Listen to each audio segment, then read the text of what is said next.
നമസ്കാരം, ഹൈറേഞ്ച് വാർത്തകളിലേക്ക് സ്വാഗതം. ആദ്യം പ്രധാന വാർത്തകൾ.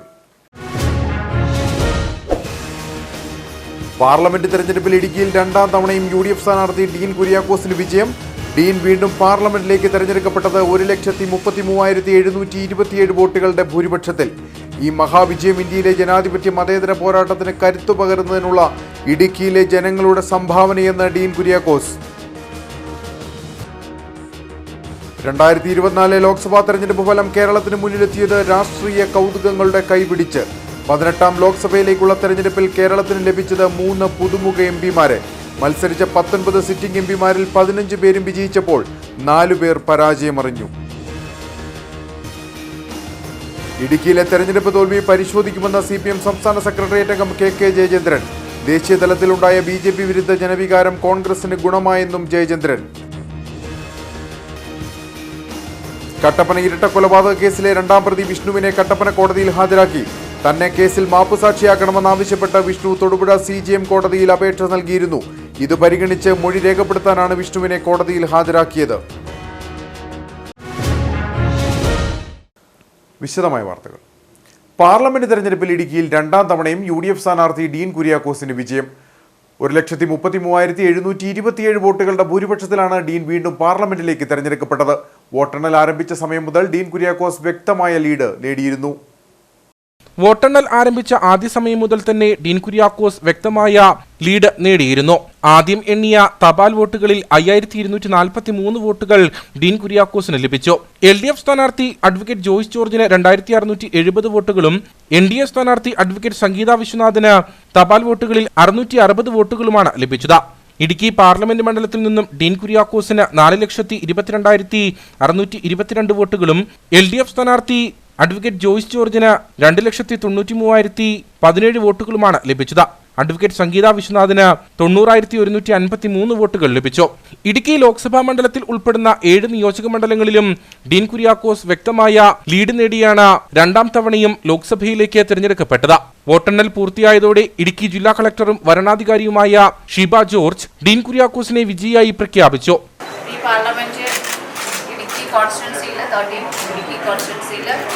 അഡ്വക്കേറ്റ് ഡീൻ കുര്യാക്കോസ് വിജയിച്ചതായിട്ട് പ്രഖ്യാപിക്കുന്നു.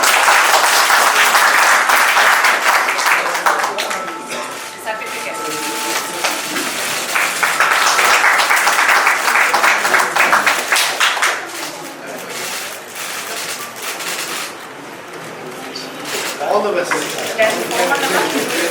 1,33,727 വോട്ടുകൾക്കാണ് ഡീൻ കുര്യാക്കോസ് ഇത്തവണ പാർലമെന്റിലേക്ക് തിരഞ്ഞെടുക്കപ്പെട്ടത്. വോട്ടെണ്ണലിന് ശേഷം ഡീൻ കുര്യാക്കോസുമായി പ്രവർത്തകർ ജില്ലയുടെ വിവിധ ഭാഗങ്ങളിൽ ആഹ്ലാദ പ്രകടനവും നടത്തി. തുടർച്ചയായ രണ്ടാം വട്ടവും പാർലമെന്റ് അംഗമാകാൻ അവസരം നൽകിയതിനുള്ള നന്ദി അറിയിക്കുന്നതായി ഡീൻ കുര്യാക്കോസ്. ഈ മഹാവിജയം ഇന്ത്യയിലെ ജനാധിപത്യ മതേതര പോരാട്ടത്തിന് കരുത്തു പകരുന്നതിനുള്ള ഇടുക്കിയിലെ ജനങ്ങളുടെ സംഭാവനയാണെന്നും അദ്ദേഹം പറഞ്ഞു. തുടർച്ചയായി രണ്ടാം വട്ടവും ഇടുക്കിയിൽ നിന്നും പാർലമെന്റ് അംഗമാകാൻ സാധിച്ചതിലുള്ള അതിയായ നന്ദി ഈ നാട്ടിലെ ജനങ്ങൾക്ക് മുമ്പാകെ ഞാൻ പ്രകാശിപ്പിക്കുകയാണ്. സർവേശ്വരനായ ദൈവത്തിന് ഞാൻ നന്ദി രേഖപ്പെടുത്തുന്നു. ഈ നാടിനോടുള്ള തീർത്താൽ തീരാത്ത കടപ്പാട് ഞാൻ വീണ്ടും വീണ്ടും ആവർത്തിക്കുകയാണ്. ഈ മഹാവിജയം ഇന്ത്യയിലെ ജനാധിപത്യ മതേതര പോരാട്ടത്തിന് കരുത്തു പകരുന്നതിന് വേണ്ടിയിട്ടുള്ള ഇടുക്കിയിലെ ജനങ്ങളുടെ വലിയ സംഭാവനയാണ് എന്ന് ഞാൻ കരുതുകയാണ്. ഈ നാടിനോടുള്ള ഇടതുപക്ഷ ഗവൺമെന്റിന്റെ തീർത്താൽ തീരാത്ത വിരോധം, അതിനെതിരായിട്ടുള്ള പ്രതിഷേധമാണ് ഈ മഹാവിജയത്തിന് പിന്നിലുള്ളത് എന്നുകൂടി ഞാൻ വിശ്വസിക്കുകയാണ്. തീർച്ചയായും ഇടുക്കിയിലെ ജനങ്ങൾ കക്ഷി രാഷ്ട്രീയത്തിന് അതീതമായി കൂടി ജനാധിപത്യ മതേതര വിശ്വാസികൾ ഐക്യ ജനാധിപത്യ മുന്നണി മുന്നോട്ട് വെക്കുന്ന ആശയമാണ് ശരി എന്ന് പ്രതികരിച്ചിട്ടുണ്ട്. അതിൻ്റെ കൂടി ഒരു പ്രതിഫലനമാണ് 1,00,000-ലധികം വരുന്ന വലിയ ഭൂരിപക്ഷത്തോടു കൂടി രണ്ടാം വട്ടവും വിജയിച്ചു വരാൻ കാരണമായിട്ടുള്ളത്. അല്ലെങ്കിൽ ഐക്യ ജനാധിപത്യ മുന്നണിയെ കലവറയില്ലാതെ ഈ നാട്ടിലെ ജനങ്ങൾ പിന്തുണച്ചത് തീർച്ചയായും ഐക്യമുന്നണിയാണ് ശരി എന്ന് തിരിച്ചറിഞ്ഞുകൊണ്ട് ഈ നാട്ടിലെ ജനാധിപത്യ മതേതര വിശ്വാസികൾ ഒരുമിച്ചൊരു കൂട്ടായ്മയായി മാറിക്കൊണ്ട് അണിനിരക്കുന്ന ഒരു കാഴ്ചയാണ് കാണുന്നത്. അതൊരു തുടർച്ചയായി ഇനി അങ്ങോട്ടുണ്ടാകും എന്ന പൂർണ്ണമായ വിശ്വാസമാണ് വ്യക്തിപരമായി എനിക്കുള്ളത്. ഈ തെരഞ്ഞെടുപ്പ് വിജയത്തിന് പിന്നിൽ പ്രവർത്തിച്ച ഐക്യജനാധിപത്യ മുന്നണിയുടെ മുഴുവൻ നേതാക്കന്മാർ, ഞാൻ ആരുടെയും പേര് ഇവിടെ പരാമർശിക്കുന്നില്ല, ഇവിടെ ഇന്ന് ഈ കൗണ്ടിംഗ് ഹാളിലുള്ള എല്ലാ പാർട്ടികളുടെയും നേതാക്കന്മാരുണ്ട്. അതോടൊപ്പം തന്നെ ഇവിടെ എത്താത്ത ബഹുമാന്യരായ നേതാക്കന്മാരുണ്ട്. അതോടൊപ്പം കഴിഞ്ഞ 40-45 ദിവസക്കാലത്തെ അക്ഷീണമായ പ്രയത്നമായിരുന്നു. UDFിൻ്റെ ഓരോ പ്രവർത്തകരും ഒറ്റക്കെട്ടായി ഒരു മെയ്യായി ഈ തെരഞ്ഞെടുപ്പിൽ അണിനിരന്നു. 1315 ബൂത്തിലെയും ഐക്യജനാധിപത്യ മുന്നണിയുടെ ശക്തിയായ മുഴുവൻ ആളുകൾക്കും ഞാൻ ഈ അവസരം നന്ദി രേഖപ്പെടുത്തുന്നു. അതിലുപരിയായി ഈ നാട്ടിലെ മുഴുവൻ ആളുകളും ഈ തെരഞ്ഞെടുപ്പിൽ വോട്ട് രേഖപ്പെടുത്തി 8,40,000-ലധികം വരുന്ന ആളുകൾ അവരർപ്പിച്ച വിശ്വാസം അത് കാത്തു സൂക്ഷിച്ചുകൊണ്ട് ഈ നാടിന് വേണ്ടിയിട്ടുള്ള പ്രവർത്തനങ്ങളായി ഇനിയുള്ള കാലഘട്ടങ്ങളിൽ എന്നും എപ്പോഴും ഞാൻ ഉണ്ടായിരിക്കുമെന്നുള്ള വാഗ്ദാനം ഞാൻ തെരഞ്ഞെടുപ്പ് വേളയിൽ പറഞ്ഞിട്ടുണ്ട്. അത് ഞാൻ വീണ്ടും ഈ ഘട്ടത്തിൽ ആവർത്തിക്കുകയാണ്.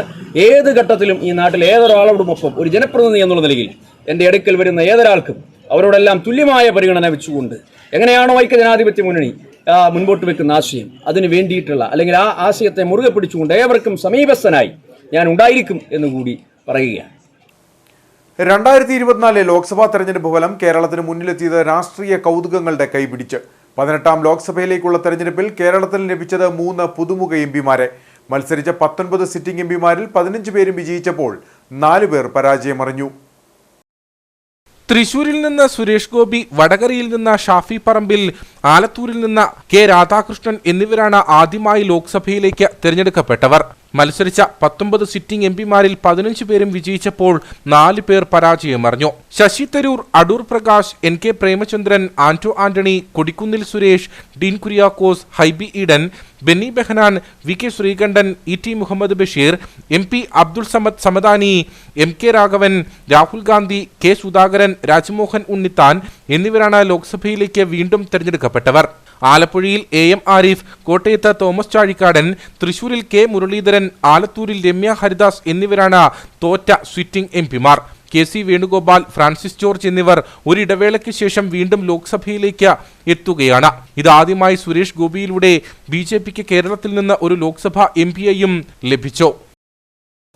തെരഞ്ഞെടുപ്പ് വിജയത്തിൽ വിവിധ UDF നേതാക്കളുടെ പ്രതികരണങ്ങളിലേക്ക്.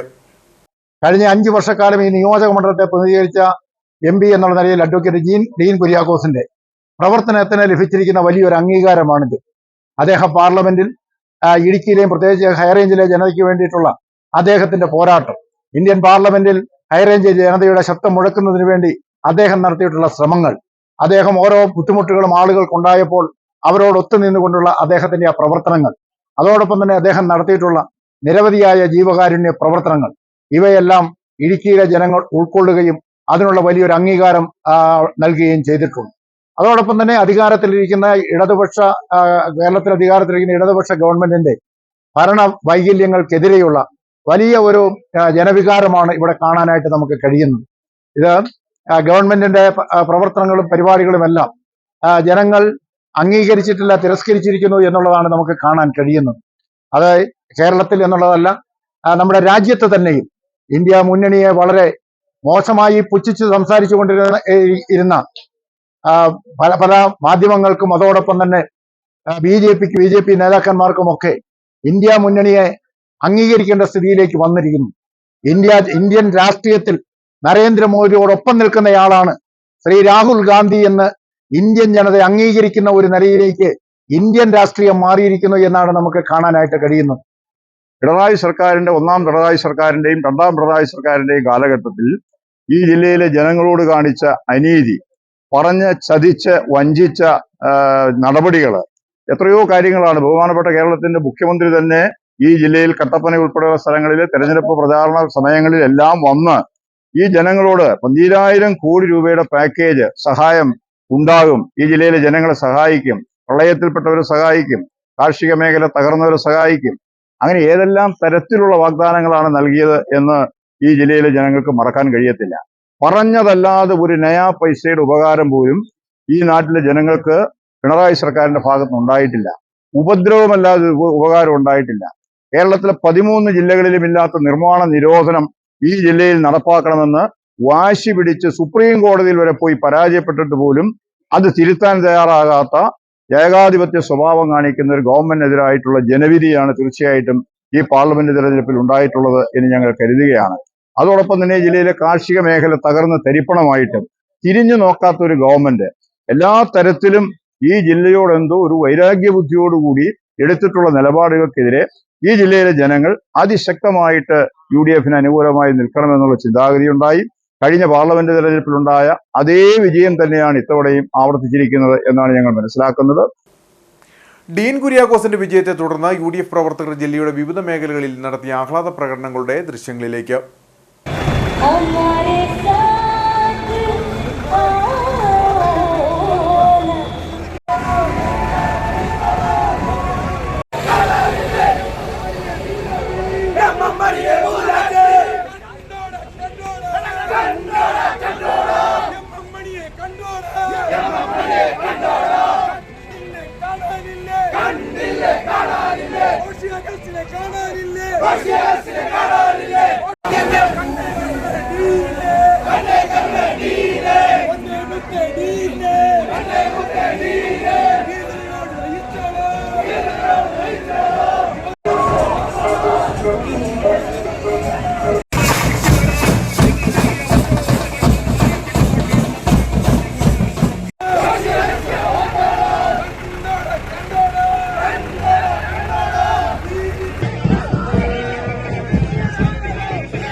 ഇടുക്കിയിലെ തെരഞ്ഞെടുപ്പ് തോൽവി പരിശോധിക്കുമെന്ന് CPM സംസ്ഥാന സെക്രട്ടേറിയറ്റ് അംഗം KK ജയചന്ദ്രൻ. ദേശീയ തലത്തിലുണ്ടായ BJP വിരുദ്ധ ജനവികാരം കോൺഗ്രസിന് ഗുണകരമായെന്നും അദ്ദേഹം ചെറുതോണിയിൽ പറഞ്ഞു. തെരഞ്ഞെടുപ്പ് ഫലത്തെ ഞങ്ങളുടെ മുദ്രാവാക്യം ജനങ്ങൾക്ക് വേണ്ടത്ര ജനങ്ങളുടെ ഇടയിൽ സ്വീകാര്യമായിരുന്നില്ല എന്ന് വേണം കാണാൻ. എന്നാൽ ഞങ്ങൾ ഉയർത്തിയ മുദ്രാവാക്യം ഏറ്റവും ശരിയായ മുദ്രാവാക്യമാണ്. ആ മുദ്രാവാക്യം വേണ്ട പോലെ ജനങ്ങളുടെ ഇടയിൽ എത്തിക്കാൻ ഞങ്ങൾക്ക് കഴിഞ്ഞിട്ടുണ്ടോ എന്ന് പരിശോധിക്കും. ജനവിധി തീർച്ചയായിട്ടും അംഗീകരിക്കുകയും എന്താണ് പറ്റിയതെന്ന് പരിശോധിച്ച് അതിന് പരിഹാരം കാണാനുള്ള നടപടികൾ സ്വീകരിക്കുകയും ചെയ്യും. പാർട്ടി വോട്ടുകൾ ചോർന്നിട്ടുണ്ട് എന്ന് പറയാൻ കഴിയില്ല. കാരണം കഴിഞ്ഞ പ്രാവശ്യത്തേക്കാൾ ഇലക്ഷനിൽ പോളിംഗ് കുറഞ്ഞിട്ടുണ്ട്. മറ്റൊന്ന്, അവരുടെ ഭൂരിപക്ഷത്തിലും വേണ്ട 41,000 വോട്ടുകളുടെ കുറവാണ് വന്നിരിക്കുന്നത്. അപ്പം സ്വാഭാവികമായിട്ടും പോളിംഗിൽ ഞങ്ങളുടെ മുഴുവൻ വോട്ടുകളും പോൾ ചെയ്തിട്ടുണ്ടോ എന്ന കാര്യമാണ് പരിശോധിക്കുക. ഓരോ സന്ദർഭങ്ങളിലും ഉയർന്നു വരുന്ന, പ്രത്യേകിച്ച് രാജ്യമാകെ ഇന്ത്യ മുന്നണിക്ക് അനുകൂലമായി ഒരു BJPക്കെതിരായും ചിന്തിക്കുന്ന സമയത്ത് ജനങ്ങൾ ആ ഒരു ഓൾ ഇന്ത്യ രാഷ്ട്രീയത്തിന് അനുകൂലമായി നിന്നിട്ടുണ്ട്. കേരളത്തിൻ്റെ പൊതുവിലെടുത്ത് പരിശോധിക്കുമ്പം അസംബ്ലി പഞ്ചായത്ത് തെരഞ്ഞെടുപ്പുകളെല്ലാം വരുമ്പം LDFനോടൊപ്പം നിൽക്കുന്നവർ തന്നെ പാർലമെന്റ് തെരഞ്ഞെടുപ്പ് വരുമ്പോൾ വ്യത്യസ്തമായ നിലപാടുകൾ സ്വീകരിക്കാറുണ്ട്. അത് തന്നെയാണ് ഇവിടെയും സ്വീകരിച്ചിരിക്കുന്നത്. അതിൽ വേറെ പ്രത്യേകിച്ച് അത്ഭുതത്തിന്റെ കാര്യമൊന്നുമില്ല. കട്ടപ്പന ഇരട്ടക്കൊലപാതക കേസിലെ 2ാം പ്രതി വിഷ്ണുവിനെ കട്ടപ്പന കോടതിയിൽ ഹാജരാക്കി. തന്നെ കേസിൽ മാപ്പുസാക്ഷിയാക്കണമെന്നാവശ്യപ്പെട്ട് വിഷ്ണു തൊടുപുഴ CJM കോടതിയിൽ അപേക്ഷ നൽകിയിരുന്നു. ഇത് പരിഗണിച്ച് മൊഴി രേഖപ്പെടുത്താനാണ് വിഷ്ണുവിനെ കോടതിയിൽ ഹാജരാക്കിയത്. കൊലപാതകം, മോഷണം എന്നീ കേസുകളിൽ മാപ്പുസാക്ഷിയാക്കാനാണ് വിഷ്ണു അപേക്ഷ നൽകിയിരിക്കുന്നത്. ആദ്യ ദിവസം 2 കൊലപാതക കേസുകളുടെ മൊഴിയാണ് ജുഡീഷ്യൽ ഫസ്റ്റ് ക്ലാസ് മജിസ്ട്രേറ്റ് അർച്ചന ജോൺ ബ്രിട്ടോ രേഖപ്പെടുത്തിയത്. അടുത്ത ദിവസം മോഷണ കേസുകളുടെ മൊഴി രേഖപ്പെടുത്തും. വിഷ്ണുവിന് വേണ്ടി അഡ്വക്കേറ്റ് PA വിൽസൺ ഹാജരായി. കേസിലെ മുഖ്യപ്രതി പുത്തൻപുരയ്ക്കൽ നിതീഷ് രാജനെതിരെ വിഷ്ണുവിന്റെ മൊഴി നിർണായകമാകും. വിഷ്ണുവിന്റെ പിതാവിനെ കൂടാതെ സഹോദരിയുടെ നവജാത ശിശുവും കൊല്ലപ്പെട്ടിരുന്നു. കഴിഞ്ഞ മാർച്ച് 2-ന് കട്ടപ്പന നഗരത്തിലെ വർക്ക്ഷോപ്പിൽ നടന്ന മോഷണത്തിൽ വിഷ്ണുവും നിതീഷും പിടിയിലായതോടെയാണ് ഇരട്ടക്കൊലയുടെ ചുരുൾ അഴിയുന്നത്. ആഭിചാര ക്രിയകൾ നടത്തിയിരുന്ന ആളായിരുന്നു നിതീഷ്. 2016 ജൂലൈയിലാണ് നവജാത ശിശുവിന്റെ കൊലപാതകം നടന്നത്. 2023 ഓഗസ്റ്റിലാണ് വിജയനെ ചുറ്റിക കൊണ്ട് തലക്കടിച്ച് കൊലപ്പെടുത്തിയത്. വിജയന്റെ മൃതദേഹ അവശിഷ്ടം കണ്ടെത്തിയെങ്കിലും കുട്ടിയുടെ മൃതദേഹം ഇതുവരെ കണ്ടെത്താനായിട്ടില്ല. മൂന്നാർ ടൗണിലെ ലോട്ടറി വിൽപ്പനക്കാരന്റെ പക്കൽ നിന്നും പണം തട്ടിയെടുത്ത് രക്ഷപ്പെടാൻ ശ്രമിച്ച യുവാവ് അറസ്റ്റിലായി. തമിഴ്നാട് പുതുക്കോട്ട സ്വദേശി ആരിഫ് മുഹമ്മദിനെയാണ് നാട്ടുകാരുടെ സഹായത്തോടെ മൂന്നാർ പോലീസ് അറസ്റ്റ് ചെയ്തത്. പെരിയവര കവലയിൽ വെച്ചായിരുന്നു സംഭവം. ലോട്ടറി വിൽപ്പനക്കാരനായ കലൈമണി പെരിയവര കവലയിൽ ലോട്ടറി വിൽപ്പന നടത്തി ശേഖരിച്ച പണം ബാഗിൽ ഇടുന്നത് ശ്രദ്ധയിൽപ്പെട്ട ആരിഫ് മുഹമ്മദ് അദ്ദേഹത്തെ ആക്രമിച്ച ശേഷം ബാഗ് തട്ടിപ്പറിച്ച് ഓടാൻ ശ്രമിക്കുകയായിരുന്നു. ഇത് കണ്ട നാട്ടുകാർ ഇടപെട്ട് പ്രതിയെ പിടികൂടി. തുടർന്ന് തങ്ങൾക്ക് കൈമാറുകയായിരുന്നുവെന്ന് പോലീസ് പറഞ്ഞു. ആരിഫ് മുഹമ്മദ് എന്ന് പറഞ്ഞ വ്യക്തിയാണ്. അദ്ദേഹം 1 മാസമായിട്ട് ഈ മൂന്നാർ കോളനിയിൽ താമസിച്ചു വരുന്നതാണ് നമുക്ക് കിട്ടിയ വിവരം. പെരിവാല ഭാഗത്ത് വെച്ചിട്ട് ഇയാൾ അതുവഴി ലോട്ടറി വിറ്റുകൊണ്ട് നടന്നൊരു ചേട്ടൻ്റെ കയ്യിലിരുന്നൊരു ബാഗ് തട്ടിപ്പറിച്ചിട്ട് പോകാനുണ്ടായി. അദ്ദേഹത്തിൻ്റെ കയ്യിൽ നിന്ന് നമുക്കൊരു പേഴ്സ് കിട്ടി. അതിനകത്ത് കുറച്ചൊരു വെള്ളി ആഭരണങ്ങളും കുറച്ച് പൈസയൊക്കെ ഇരിപ്പുണ്ടായിരുന്നു. നമുക്ക് അതിൻ്റെ സംശയം തോന്നിയുകൊണ്ടാണ് നമ്മൾ കൂട്ടിക്കൊണ്ട് നാട്ടുകാർ അറിഞ്ഞു നോക്കി ഇരിക്കുകയാണ്. നമ്മളാണ് നമ്മൾ സ്റ്റേഷനിലേക്ക് കൂട്ടിക്കൊണ്ട് വന്നത്. 1 മാസം മുമ്പാണ് പ്രതി കുടുംബസമേതം മൂന്നാർ കോളനിയിൽ താമസിക്കാനെത്തിയത്. ഇയാൾക്കൊപ്പം താമസിക്കാൻ മറ്റ് 2 പേർ കൂടി ഉണ്ടെന്ന് നാട്ടുകാർ അറിയിച്ചതോടെ പോലീസ് അന്വേഷണം വ്യാപിപ്പിച്ചു. കട്ടപ്പന നഗരസഭാ വക കെട്ടിടത്തിൽ പ്രവർത്തിക്കുന്ന മാംസ വ്യാപാര സ്ഥാപനത്തിൽ ഭക്ഷ്യസുരക്ഷാ വകുപ്പ് പരിശോധന നടത്തി. തുടർച്ചയായി വിവിധ സമയങ്ങളിൽ പരിശോധന നടത്തുന്ന നടപടിയിൽ പ്രതിഷേധവും ഉയരുന്നുണ്ട്. മുൻപ് നടത്തിയ പരിശോധനയിൽ നൽകിയ നിർദ്ദേശങ്ങൾ പാലിക്കപ്പെട്ടിട്ടുണ്ടോ എന്ന് അറിയുവാനുള്ള പുനർപരിശോധനയാണ് നടന്നത്. പരിശോധനയിൽ കണ്ടെത്തിയ കുറവുകൾ പരിഹരിക്കാൻ നിർദ്ദേശം നൽകിയിട്ടുണ്ട്. ഇതിനായി തുടർ പരിശോധനകൾ നടത്തുമെന്നും ഭക്ഷ്യസുരക്ഷാ വകുപ്പ് ഉദ്യോഗസ്ഥർ പറഞ്ഞു. ആൾറെഡി ഇൻസ്പെക്ഷൻ നടത്തി, അത് പരിഹരിച്ചിട്ടുണ്ടോ എന്ന് അറിയാൻ വേണ്ടി റീ ഇൻസ്പെക്ഷൻ വന്നതാണ്. അപ്പം മുമ്പുള്ളതിനേക്കാളും നിങ്ങൾ കണ്ടില്ലേ മാറ്റമുണ്ട്. കുറച്ചുകൂടെ കാര്യങ്ങൾ നിർദ്ദേശങ്ങൾ കൊടുത്തിട്ടുണ്ട്, അതും കൂടി പാലിക്കാൻ പറഞ്ഞിട്ടുണ്ട്. കണ്ടിന്യൂസായിട്ട് പരിശോധനകളാണ്. എന്നാൽ അടിക്കടി നടത്തുന്ന പരിശോധനയിൽ പ്രതിഷേധവും ശക്തമാണ്. സ്ഥാപനം പൂട്ടിക്കണമെന്ന ഉദ്ദേശത്തോടുകൂടിയാണ് ഇത്തരം നടപടികൾ സ്വീകരിക്കുന്നതെന്ന് സ്റ്റാൾ നടത്തിപ്പുകാർ പറഞ്ഞു. കട്ടപ്പന നഗരസഭയുടെ കീഴിലുള്ള മാംസ സ്റ്റാളിൽ നിരന്തരമായി ഓരോ ഡിപ്പാർട്ട്മെൻറ്റുകൾ പരിശോധന നടത്തിക്കൊണ്ടിരിക്കുക. പരിശോധന നടത്തുന്നതിന് ഞങ്ങളെതിരില്ല. പക്ഷേ ഈ സ്ഥാപനം പൂട്ടിക്കണമെന്ന ഉദ്ദേശത്തോടു കൂടി പൊതുജനങ്ങൾക്ക് ഏറ്റവും കൂടുതൽ ഇപ്പോൾ ഈ സമീപ പ്രദേശത്തെല്ലാം നമ്മുടെ ജില്ലയുടെ പല ഭാഗങ്ങളിലും 420 400 ഈ സമീപ പഞ്ചായത്തുകളിൽ ഇപ്പോൾ വണ്ടമ്മേട് ഉൾപ്പെടെ വാത്തുക്കുടി ഉൾപ്പെടെയുള്ള പഞ്ചായത്തുകളിൽ അടിമാലി ഉൾപ്പെടെയുള്ള പഞ്ചായത്തിലെല്ലാം 380 രൂപയാണ് ബീഫിൻ്റെ വില. ഞങ്ങൾ 350 രൂപയ്ക്കാണ് ഇപ്പോഴും ബീഫ് കൊടുക്കുന്നത്. കേരളത്തിൽ ഏറ്റവും കുറഞ്ഞ വിലയ്ക്ക് ഒരുപക്ഷെ ബീഫ് കൊടുക്കുന്ന കട്ടപ്പന നഗരസഭയുടെ അലീഫ് ബീഫ് സ്റ്റാളിലാണ്. അപ്പോൾ ഇവിടെ നിരന്തരമായി പരിശോധന നടത്തുന്നതിന് പിന്നിൽ ആരാണെന്നുള്ളത് ഈ പൊതുജനങ്ങൾക്ക് വ്യക്തമായി അറിയണം. ഇത് ഈ സ്ഥാപനം പൂട്ടിക്കുന്നതിനും ഇവിടുത്തെ തൊഴിലാളികളെ തൊഴിലില്ലാതാക്കുന്നതിനും ഈ നാട്ടിൽ നിന്ന് ഈ പ്രസ്ഥാനത്തെ ഓടിക്കാനുമുള്ള ഒരു ഗൂഢശ്രമമായാണ് ഞങ്ങൾ കാണുന്നത്. ഇതിനെന്ത് വില കൊടുത്തും ചെറുക്കാൻ നഗരസഭയുടെ മറ്റ് ജനപ്രതിനിധികളും അതുപോലെ തന്നെ പൊതുജനവും തയ്യാറാകണമെന്നാണ് ഞങ്ങൾക്ക് ഈ അവസരത്തിൽ ജനങ്ങളോട് അഭ്യർത്ഥിക്കുന്നത്. കഴിഞ്ഞ തവണ പരിശോധന നടത്തിയപ്പോൾ നിർദ്ദേശിച്ച കാര്യങ്ങൾ സ്റ്റാളിൽ ഒരുക്കിയിട്ടുള്ളതായും ഭക്ഷ്യസുരക്ഷാ വിഭാഗം അധികൃതർ അറിയിച്ചു. ഇരുവൃക്കകളും തകരാറിലായ യുവാവിന്റെ ചികിത്സാ സഹായത്തിനായി കൈകോർത്ത് പെരിയാർ മ്യൂസിക് ബാൻഡും സന്നദ്ധ പ്രവർത്തകരും. വണ്ടിപ്പെരിയാർ 69 മൈൽ സ്വദേശി സാജന്റെ ചികിത്സാ സഹായത്തിനായി 2 ദിവസങ്ങളിലായി കുമളി, വണ്ടിപ്പെരിയാർ, പാമ്പനാർ പ്രദേശങ്ങളിൽ കരാക്കെ ഗാനമേള നടത്തി സമാഹരിച്ച തുക കൈമാറി. വൃക്കകൾ മാറ്റിവെക്കുന്ന ശസ്ത്രക്രിയയ്ക്കായി സുമനസ്സുകളുടെ സഹായം അഭ്യർത്ഥിക്കുന്നതായും ഭാരവാഹികൾ പറഞ്ഞു. വണ്ടിപ്പെരിയാറിലെ സ്വകാര്യ ബൈക്ക് സ്ഥാപനത്തിൽ ജീവനക്കാരനായിരുന്ന 63 മൈൽ സ്വദേശി സാജനാണ് ഇരുവൃക്കകളും തകരാറിലായതോടെ ചികിത്സയ്ക്കായി സുമനസ്സുകളുടെ സഹായം അഭ്യർത്ഥിച്ചിരുന്നത്. രോഗബാധിതനായതോടെ ജോലിക്ക് പോകുവാൻ കഴിയാതെ ചികിത്സയിലായിരുന്നു ഇദ്ദേഹം. തുച്ഛ വരുമാനത്തിൽ കുടുംബം പുലർത്തിയിരുന്ന ഇദ്ദേഹത്തിന് ആഴ്ചയിൽ 2 ഡയാലിസിസാണ് വേണ്ടത്. ഇത് കുടുംബത്തെ ഏറെ തളർത്തി. ഈ സാഹചര്യത്തിലാണ് വണ്ടിപ്പെരിയാറിലെ ഒരു കൂട്ടം കലാകാരന്മാരെ ഉൾപ്പെടുത്തി രൂപീകരിച്ച പെരിയാർ മ്യൂസിക് ബാൻഡ് എന്ന സംഗീത കൂട്ടായ്മയും പെരിയാർ ടൗൺ SNDP ശാഖായോഗവും ചികിത്സാ ധനസഹായ സമാഹരണത്തിന് രംഗത്തിറങ്ങിയത്. കഴിഞ്ഞ മെയ് 25, 26 തീയതികളിലായി കുമളി, വണ്ടിപ്പെരിയാർ, പാമ്പനാർ എന്നീ പ്രദേശങ്ങളിൽ നടത്തിയ കരോക്കെ ഗാനമേളയിലൂടെയാണ് ചികിത്സാ ധനസഹായം സമാഹരിച്ചത്. തുക സാജന്റെ വീട്ടിലെത്തി Azhutha block panchayat vice president R. സെൽവത്തായി കൈമാറി. അവര് ഓരോ സ്ഥലങ്ങളിലും ചെന്ന് സമാഹരിച്ച ചെറിയ ഓരോരുത്തരുടെയും കനിവുകൾ അത് വലിയൊരു സഹായമായിട്ട് തരുന്നതിന് വേണ്ടിയാണ് നമ്മുടെ പെരിയാർ മ്യൂസിക് ബാൻഡുകാർ എത്തിയിരിക്കുന്നത്. ഈ പെരിയാർ മ്യൂസിക് ബാൻഡുകാർക്ക് വേണ്ടിയിട്ട് ഞാൻ ഈ കുടുംബത്തിൻ്റെ പേരിലും എൻ്റെ വ്യക്തിപരമായ പേരിലും നന്ദി അറിയിക്കുകയാണ്. അതുപോലെ തന്നെ നമുക്ക് ഇതുപോലെ സഹായങ്ങൾ മറ്റുള്ളവരെയും സഹായിക്കുന്നതിന് വേണ്ടി മാതൃകപരമായി നമ്മൾ നടക്കുന്ന ആളുകളായിട്ട് മാറിയിട്ടുണ്ട്. ഇതുപോലെ തന്നെ മറ്റുള്ളവർക്കും കഴിയട്ടെ, ഇത് കുടുംബത്തിന് സഹായമായി മാറട്ടെ എന്ന് അഭിനന്ദിച്ചുകൊണ്ട് അഭ്യർത്ഥിച്ചുകൊണ്ട് ഇത് നിങ്ങളെല്ലാവരുടെയും അനുവാദത്തോടു കൂടി ഇത് അവിടെ കൈമാറുകയാണ്. വൃക്ക മാറ്റിവയ്ക്കൽ ശസ്ത്രക്രിയയ്ക്ക് മൃതസഞ്ജീവനിയിൽ രജിസ്റ്റർ ചെയ്ത് 2ാം ലിസ്റ്റിലുള്ള സാജന് ശസ്ത്രക്രിയയ്ക്കായി 7.5 ലക്ഷം രൂപയോളം ആവശ്യമാണ്. സഹായം സ്വീകരിക്കുന്നതിനായി യൂണിയൻ ബാങ്ക് ശാഖയിൽ അക്കൗണ്ടും തുടങ്ങിയിട്ടുണ്ട്. ഇരട്ടയാർ ലയൺസ് ക്ലബിന്റെ ആഭിമുഖ്യത്തിൽ നിർധനരായ വിദ്യാർത്ഥികൾക്കുള്ള പഠനോപകരണങ്ങൾ സൗജന്യമായി സ്കൂളുകൾക്ക് കൈമാറി. സെന്റ് തോമസ് ഹൈസ്കൂൾ, ശാന്തിഗ്രാം സർക്കാർ ഇംഗ്ലീഷ് മീഡിയം സ്കൂൾ എന്നിവിടങ്ങളിലാണ് പഠനോപകരണങ്ങൾ നൽകിയത്. സ്കൂൾ അധികൃതർ ഇവ അർഹരായ വിദ്യാർത്ഥികളെ കണ്ടെത്തി നൽകും. 6 മാസം മുൻപാണ് ഇരട്ടയാറ്റിൽ ലയൺസ് ക്ലബ് പ്രവർത്തനം ആരംഭിക്കുന്നത്. ഇവരുടെ നേതൃത്വത്തിലാണ് ഇരട്ടയാർ ശാന്തിഗ്രാം സർക്കാർ ഇംഗ്ലീഷ് മീഡിയം സ്കൂളിലും ഇരട്ടയാർ സെന്റ് തോമസ് ഹൈസ്കൂളിലുമായി പഠനോപകരണങ്ങൾ സൗജന്യമായി നൽകിയത്.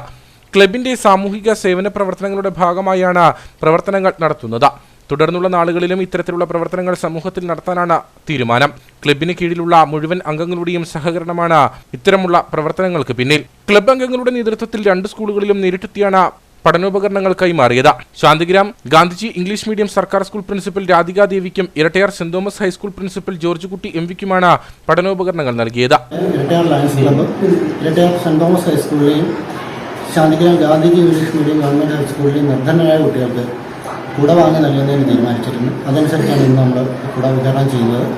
നമ്മുടെ നാട്ടിലെ സാധാരണക്കാരായ ആളുകൾ, സാമ്പത്തികമായും സാമൂഹികമായും പിന്നോക്കം നിൽക്കുന്ന ആളുകളെ സഹായിക്കുന്നതിന് വേണ്ടി വിവിധങ്ങളായ പദ്ധതികൾ ആവിഷ്കരിച്ച് നടപ്പാക്കുന്നതിന് നമ്മുടെ ക്ലബ്ബ് തീരുമാനിച്ചിട്ടുണ്ട്. അതിൻ്റെ ഒരു ചെറിയ തുടക്കം മാത്രമാണിത്.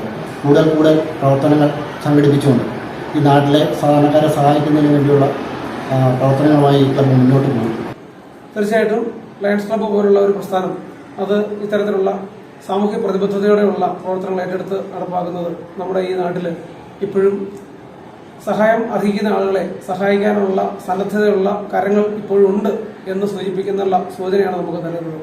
Lions Club Erattayar president Binimon K Baby കാഞ്ഞിരപ്പാറയിൽ, secretary Manoj TS, treasurer Jojan Joseph, zonal chairman Baiji KC, KA John, Sijo Abraham, Joseph VJ, Jayachandran VJ, Jaimon Varghese, Manoj Mathew, Abraham CA എന്നിവർ പങ്കെടുത്തു.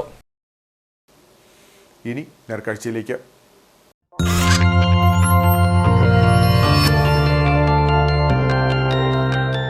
നേർക്കാഴ്ച നിങ്ങൾക്കായി അവതരിപ്പിക്കുന്നത് പ്രിയപ്പെട്ടവരുടെ സന്തോഷം പരിശുദ്ധമായ പൊന്നിലൂടെ KG's ജ്വല്ലറി, കോട്ടയം കട, സിൻസ് 1950. ബസ്സിനുള്ളിൽ കുഴഞ്ഞുവീണ യാത്രക്കാരനെ ട്രിപ്പ് മുടക്കി ആശുപത്രിയിൽ എത്തിച്ച ബസ് ജീവനക്കാരെ ഹൈറേഞ്ച് ബസ് സൗഹൃദ സംഘത്തിന്റെ നേതൃത്വത്തിൽ ആദരിച്ചു. ഉപ്പുതറയിൽ നിന്നും കട്ടപ്പനയിലേക്ക് വരുന്ന വഴി കഴിഞ്ഞ ദിവസം ഉച്ചയ്ക്ക് 2 മണിയോടെ നിര്യമ്പാറ കഴിഞ്ഞപ്പോൾ ബസ്സിലെ യാത്രക്കാരന് ചങ്കിന് വേദന അനുഭവപ്പെട്ട് ബസ്സിനുള്ളിൽ കുഴഞ്ഞു വീണിരുന്നു. ബസിന്റെ ട്രിപ്പ് മുടക്കി ജീവനക്കാരായ ബിജിത്തും മോനുവും യാത്രക്കാരുടെ സഹായത്തോടെ കുഴഞ്ഞു വീണ ആളെ കട്ടപ്പനയിലെ സ്വകാര്യ ആശുപത്രിയിൽ എത്തിക്കുകയായിരുന്നു. മാതൃകാപരമായ പ്രവർത്തനം നടത്തിയ ആവേ മരിയ ബസ്സിലെ ഡ്രൈവർ ബിജിത്ത്, കണ്ടക്ടർ മോനു എന്നിവരെ ഹൈറേഞ്ച് ബസ് സൗഹൃദ സംഘത്തിന്റെ നേതൃത്വത്തിലാണ് ആദരിച്ചത്. ഉപ്പുതറയിൽ കട്ടപ്പനയ്ക്ക് വരുന്ന വഴി ബസ്സിലുള്ളൊരു യാത്രക്കാരൻ നമ്മുടെ 20 ഏക്കറിൽ വെച്ച് നെഞ്ചുവേദന അനുഭവപ്പെടുകയും അദ്ദേഹം വണ്ടിക്കുള്ളിൽ കുഴഞ്ഞു വീഴുകയും ചെയ്ത സമയത്ത് നമ്മുടെ സഹപ്രവർത്തകരായിട്ടുള്ള മോനുവും ബിജിത്തും അവര് മറ്റ് യാത്രക്കാരുടെ സഹകരണത്തോടെ ഈ മറ്റ് യാത്രക്കാരെ ഇറക്കാതെ തന്നെ നേരെ ഹോസ്പിറ്റലിലേക്ക് പോവുകയും യാത്രക്കാരനെ അവിടെ എത്തി അടിയന്തരമായ ചികിത്സ കൊടുത്ത് അദ്ദേഹത്തിന്റെ ജീവൻ രക്ഷിക്കുകയും ചെയ്തിട്ടുണ്ട്.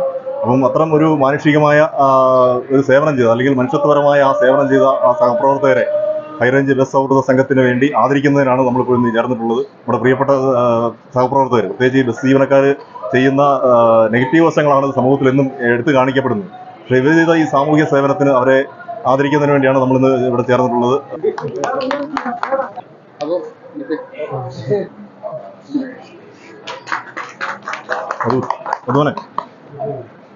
ബസ് സൗഹൃദ സംഘം president Prasad Vilangupara, general secretary Srikanth Raveendran, ഭാരവാഹികളായ മധുസൂദനൻ നായർ, രഞ്ജിത്ത് PT, ചന്ദ്രശേഖരൻ, രാജേഷ് കുട്ടിമാളു, സാംസി ഉദുപ്പ്, ജയരാജ്, ജോയൽ P ജോസ് എന്നിവർ പങ്കെടുത്തു.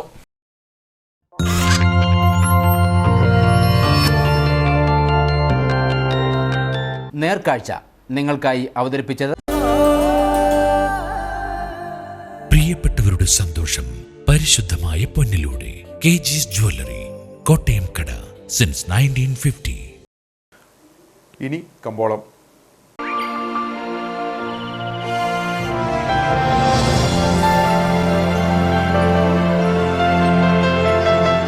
കമ്പോളം നിങ്ങൾക്കായി അവതരിപ്പിക്കുന്നത് പ്രിയപ്പെട്ടവരുടെ സന്തോഷം പരിശുദ്ധമായ പൊന്നിലൂടെ KG's ജ്വല്ലറി, കോട്ടയം കട, since 1950. Green house cardamom marketing ഏലക്ക ലേല വിവരം. ആകലോട്ട് 249, വിൽപ്പനയ്ക്ക് വന്നത് 67,969, വിൽപ്പന നടന്നത് 66,110, കൂടിയ വില 3,147, ശരാശരി വില 2,405. കട്ടപ്പന കമ്പോളം. കുരുമുളക് കിലോഗ്രാമിന് 618 രൂപ, ഏലം കൂടിയ വില 2,300, ഏലം ശരാശരി വില 1,900. കാപ്പിപ്പരിപ്പ് 340, ഗ്രാമ്പു 960, കൊക്കോ 140, റബ്ബർ 175. സ്വർണം വെള്ളി വിപണി. സ്വർണം ഗ്രാമിന് 6,680 രൂപ, വെള്ളി 94.